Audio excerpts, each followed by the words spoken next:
The problem is your criminal history is extensive, right? And there have been some times where you were given probation and your probation was revoked.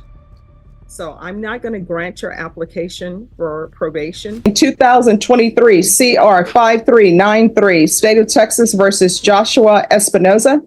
Could our parties announce for the record for the state? Jason Garrett, Your Honor. Defense? Brandon Lopez for Mr. Espinosa. And are you Mr. Espinoza? Yes, ma'am. Okay. You are here for sentencing. You entered a plea of no Before contest. this hearing even begins, pay attention to one critical detail. The defense is asking for probation, but the judge isn't just looking at today's robbery charge. Every prior conviction, every revoked probation, and every missed opportunity is about to come under the microscope. The real battle isn't guilt, it's whether this defendant deserves another chance. Plea of no contest on September 26th to the offense of robbery. The enhancement was waived. The court found there was sufficient evidence to find you guilty. And now we are here for a TAP evaluation. And now we're here for sentencing. A TAP evaluation was completed. Have both parties had a chance to review the PSI report and TAP evaluation? State? Yes, Your Honor. Defense? Yes, Your Honor. Any objections to the TAP evaluation? No, Your Honor. Any objections to the PSI report? No, Your Honor. All right, state, according to the plea bargaining agreement, the state is silent on your application. Punishment is to be assessed at 6 years in the prison. Defense, do you have any witnesses? We don't, Your Honor. Anything you wish you want to say on behalf of your client? Yes, Your Honor. I've represented Mr. Espinosa for quite some time now. I've gotten to know his family. Mr. Espinosa, we did make sure to do some mental health evaluations in this case, and specifically looking into his PTSD from the past and those issues. He is suffering from those issues. He has various run-ins with the law, a former trip to the penitentiary.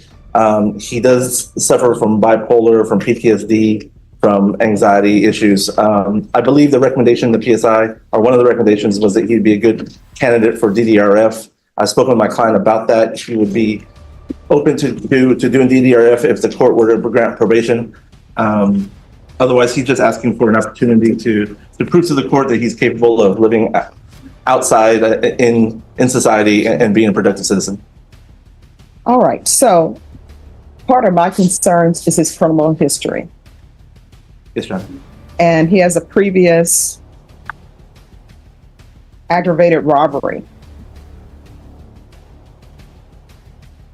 and a previous assault case.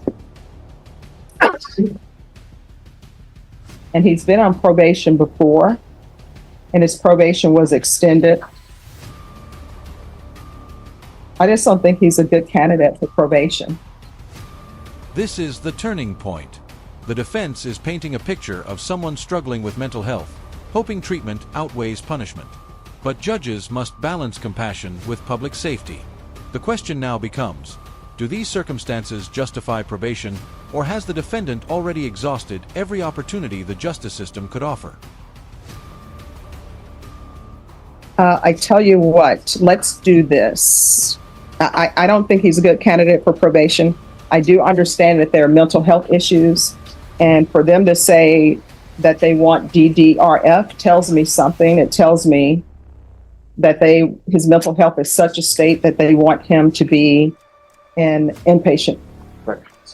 So let's do this. We're going to come back at 1:30, and I'll make a decision then. Okay. All right, so we'll come back at 1:30. Thank you, Your Honor. All right, everyone, we're going to go on recess. All right, we're going to go back on the record in 2023 CR 5393, State of Texas versus Joshua Espinoza. Can I have parties re-announce for the record, please? Jason Garrett, Your Honor, for the state. Brandon Lopez for Mr. Espinosa. And are you Mr. Espinoza? Yes, ma'am. All right. So I asked that this be recalled back because there are things that I wanted to think over to consider. Is there anything else from either side? Nothing from the state, Your Honor. Nothing from the defense, Your Honor. All right. So Mr. Espinoza. Notice what just happened. Instead of rushing to a decision, the judge calls for a recess. That's a sign of careful judicial discretion, not hesitation. Major sentencing decisions often require judges to reflect on the law, the facts, and the long-term consequences before deciding someone's future. So, Mr. Espinoza, what I want you to know is I always see people as individuals. I always ask people about their tattoos, right? But I don't hold tattoos against people because some people want tattoos for different reasons. Some tattoos are for gang signification. Some tattoos are for other things. But I'm not holding that against you. But I always want to see if there's something that can be done to help somebody if I'm strongly considering probation or if not. So I wanted to take a break because we were very busy this morning to think about your case. And I did think about your case. The problem is your criminal history is extensive, right? And there have been some times where you were given probation and your probation was revoked. So I'm not going to grant your application for probation. I think your attorney negotiated a good agreement for you, okay?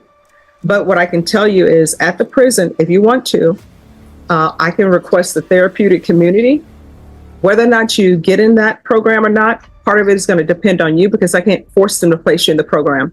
But I would be more than willing to write on the judgment and on my docket sheet that I believe And that here comes the answer everyone was waiting for. The judge makes it clear that this isn't about one mistake. It's about a long pattern of criminal behavior. In the courtroom, repeated violations don't just damage credibility. They dramatically reduce the chances of receiving probation again. I believe that there are some mental health issues and also some drug issues. So they'll probably be willing to help you with that. Do you understand? Yes, ma'am. All right. So this is what the court is going to do. The court is going to find you guilty, as previously stated.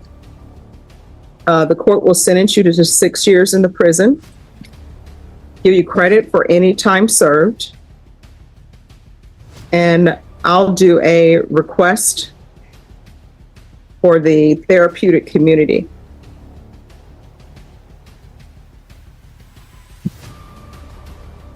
And I'll note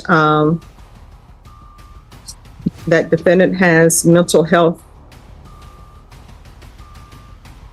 diagnosis and drug addiction.